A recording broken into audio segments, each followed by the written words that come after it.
এই যে দেখতে পাচ্ছেন ট্যাপটা চালু করা হয়েছে এবং বন্ধ করা হলো, কাঁটাটা ঘুরছে এবং বন্ধ হচ্ছে।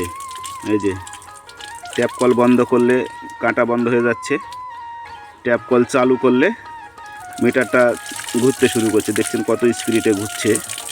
এই যে দেখেন ট্যাপ কল দিয়ে পানিটা পড়ছে, সেই স্পিডে, যত স্পিডে পানি বাড়াবে তত স্পিডে কিন্তু মিটারে কাঁটাটা ঘুরবে। দূরের থেকে দেখানো একটু সমস্যা হচ্ছে। এই যে দেখতে পাচ্ছেন মিটারটা হলো 3-4। সকাল থেকে আসে কাজগুলো করলাম, দিয়ে পানি ছেড়ে চেক করা হচ্ছে পানিগুলো কীরকম বাড়াচ্ছে ট্যাপ কল দেয়া, বা কোনো জায়গায় লিকেজ আছে নাকি সেই জন্য দেখার জন্য। তো ইনশাল্লাহ কোনো জায়গায় লিকেজ টিকেজ নাই। কাজগুলো খুব যত্ন সহিত করা হয়েছে।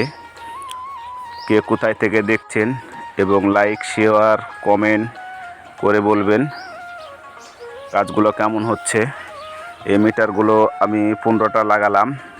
এর আগের 4 ইঞ্চি 3 ইঞ্চি মিটারও লাগিয়েছি, বড় বড়। ওগুলো ফিল্টারে লাগানো আছে।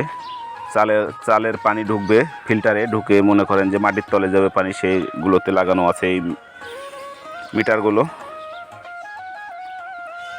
আর এগুলা হলো 3-4 পানির লাইনে, মানে কে কত লিটার পানি নেবে সেটা এখানে শো করবে, সেজন্য মিটারগুলো দেওয়া, বা কত পয়সা করে লিটার ধরা হবে সেই জন্যে এই মিটারগুলো লাগানো হয়েছে।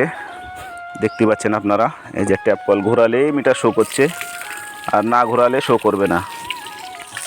এই যে দেখতেই পাচ্ছেন কত স্পিডে ঘুরছে। যত পাওয়ার দেওয়া হবে তত স্পিডে ঘুরবে। ধন্যবাদ সবাইকে।